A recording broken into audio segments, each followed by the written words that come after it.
चलिए देखिए, आज का हमारा जो टॉपिक है वह रैखिक समीकरण को हल करना है। क्या है? रैखिक समीकरण को हल करना है। क्या है? रैखिक समीकरण को हल करना। तो हमने क्लास 10th में अलग अलग विधियों के द्वारा रैखिक समीकरण को हल किए थे। आपने ग्राफीय विधि, प्रतिस्थापन विधि, विलोपन विधि, बीजगुणन विधि, ये तीनों विधियों का हल आपने अच्छे से सीख लिया था। तो हम आज इस पाठ में उस सब को हम लोग बात नहीं करेंगे। हम जो आज टॉपिक लेंगे वह हमारा होगा समीकरण का ही हल होगा, लेकिन हम उस चारों नियम का प्रयोग नहीं करेंगे। हमें आज नए नियम पढ़ना है। क्रेमर नियम। क्या है? क्रेमर नियम। क्रेमर नियम के द्वारा किस प्रकार से हम समीकरण को हल करते हैं। तो पहले देखेंगे क्रेमर नियम आप कैसे अप्लाई करते हैं, ये किस सूत्र का पालन करता है। तो क्रेमर नियम, जब समीकरण दो चर में हो, तो पहला देखेंगे क्रेमर नियम किसके लिए है? जब समीकरण दो चर में स्थित हो। समीकरण कितने चर में हो? दो चर में स्थित हो। जब समीकरण दो चर में हो तो जो क्रेमर नियम होता है वह होता है x बाई डेल्टा x बराबर minus y by delta y और 1 बाई डेल्टा। दो चरों के लिए ये आपका क्या होता है? क्रेमर नियम का रूल होता है हल करने का। दो चर में क्या, ये आपका क्रेमर नियम द्वारा हल करने का रूल होता है। अब ये रूल क्या होता है इसके बारे में थोड़ा अच्छे से जानकारी प्राप्त करें कि ये क्या होता है।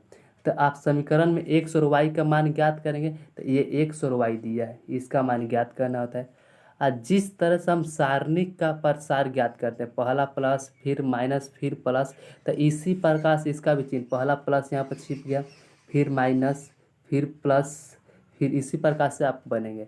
अब डेल्टा एक्स, डेल्टा वाई और डेल्टा क्या होता है? तो डेल्टा नहीं, वह सारणिक है। सारणिक एक्स का मान निकाल लेंगे, सारणिक वाई का मान निकालेंगे और एक सारणिक का मान निकालेंगे, और उसी मान को रखकर हम लोग इसमें पुट करेंगे। क्या करेंगे? पुट करेंगे।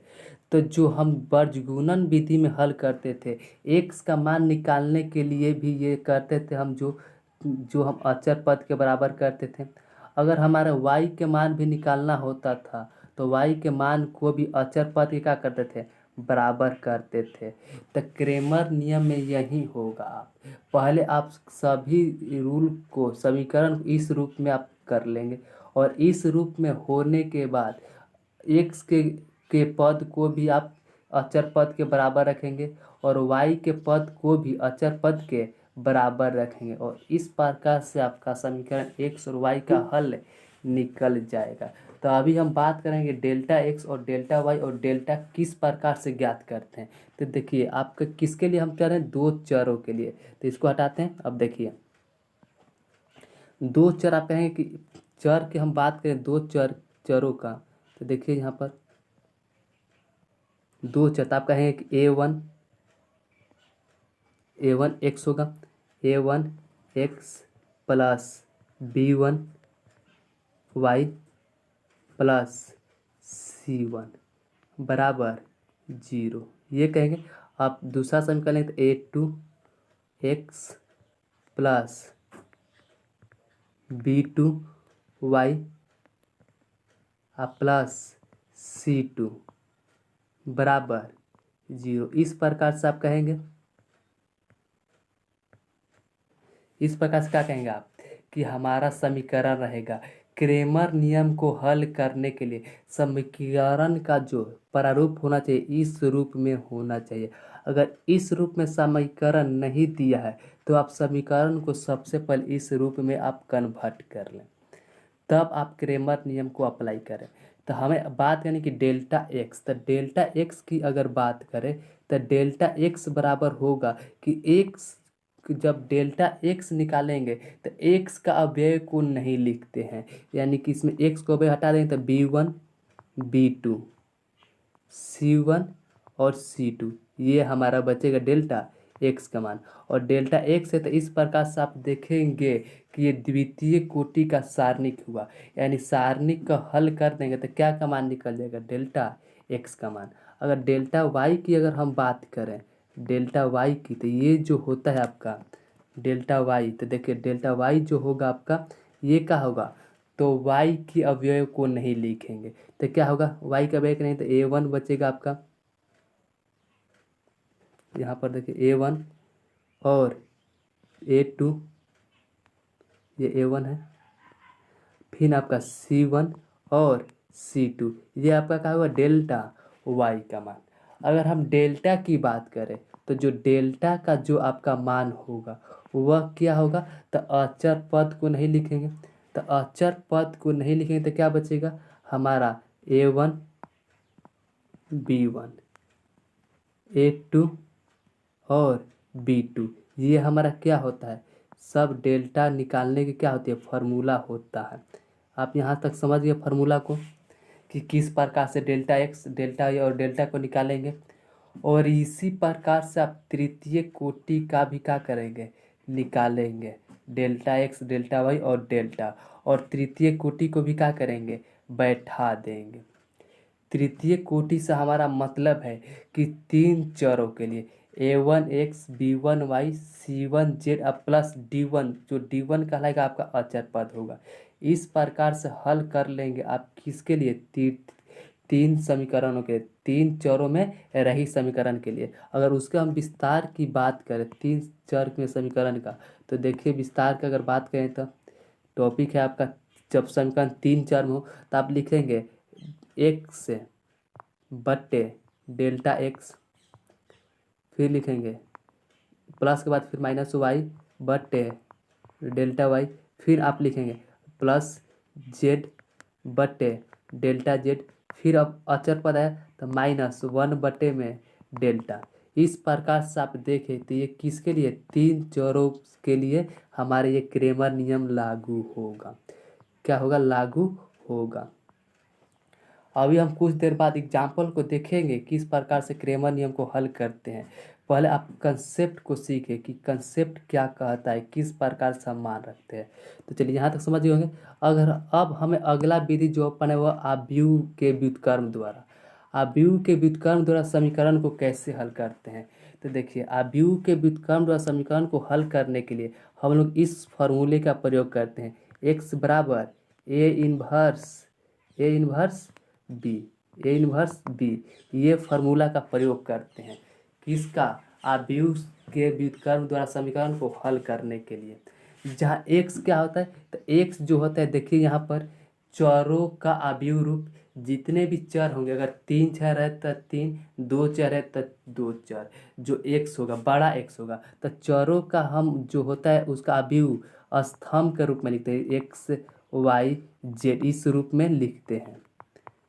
अगर हम बात करें ए का, ए इन्वर्स, तो ए इन्वर्स तभी ज्ञात होगा जब आपको आव्यूह ए मालूम हो। अगर आव्यूह ए मालूम है तो ए की मदद से आप क्या निकालेंगे, पहले तो आपको उप सारणिक ज्ञात करना होगा, उप सारणिक ज्ञात करने के बाद सहखंड ज्ञात करना होगा, और सहखंड ज्ञात करने के बाद आपको एडिज्वाइंट ए मतलब सहखंडन ज्ञात करना होगा। उसके बाद आप ए इन्वर्स का फॉर्मूला लगाएंगे। आपके पीछे के अगर क्लास नहीं देखे तो वह देख लीजिए, आप वहाँ पर समझ जाए कि ए इन्वर्स को निकालने के लिए हमें क्या क्या निकालना पड़ता है। तो देखिए जो हमारा ए होता है आव्यूह ए क्या कहलाता है, तो ए कहता है एक्स तथा वाई का गुणांक। अगर हम आव्यूह रूप की बात करें तो होता है A1 A2 A3 B1 B2 B3 C1 C2 और C3। ये किसके लिए काम करेगा, तीन चरों के लिए, तीन चर के लिए। ये है आपका ए का मान। अगर बी देखे तो बी यहाँ पर देखे, बी को क्या लिखे यहाँ पर अचर पद, क्या है अचर पद, जो अचर पद होगा वह हमारा बी होगा।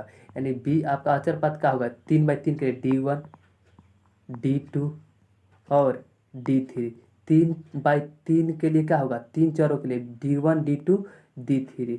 अगर दो चर की बात करें तो इसमें x और y होगा केवल दो चर के लिए, इसमें क्या होगा A1 A2 B1 B2 होगा 2/2 चर के लिए। और इसमें क्या होगा, सी जो होगा हमारा, जो बी का मान होगा C1 और C2 हो जाएगा। इस प्रकार से आप आव्यूह के व्युत्क्रम द्वारा क्या करते हैं, समीकरण को हल करते हैं। अब देखिए, आपको कोई भी समीकरण दिया हो और पूछिएगा कि संगत है या असंगत है, तो संगत तभी होगा जब जब मोड ए मतलब सारणिक का मान 0 है, तो आप कहेंगे कि ये जो समीकरण है संगत है। और यहाँ पर होगा not equal to 0, not equal to 0। जब सारणिक के मान 0 के बराबर न हो, मतलब 0 से या तक कम हो या तो 0 से क्या हो, अधिक हो, तब आप कहेंगे कि जो हमारा सारणिक है का मान अगर 0 के बराबर ना हो, 0 के बराबर ना हो, यानी आपका 0 से बड़ा या 0 से छोटा हो, तब आप कहेंगे कि जो हमारा समीकरण है असंगत है। क्या है, असंगत है। आई होप यहाँ तक समझ गए होंगे। तो हम देखते हैं कि समीकरण को किस प्रकार से हल करते हैं। चलिए,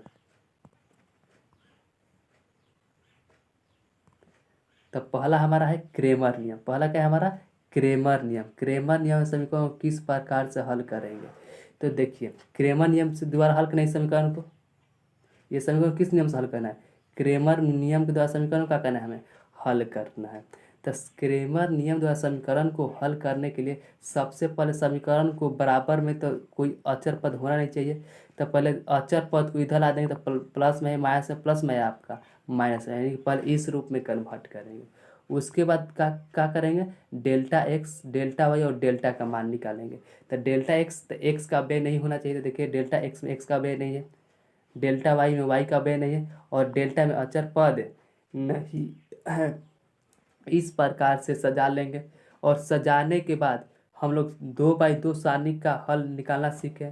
तो सारणिक का मान निकालेंगे, तो डेल्टा एक्स का मान -33 आएगा, डेल्टा वाई का मान -11 आएगा, और डेल्टा का मान -11 आएगा।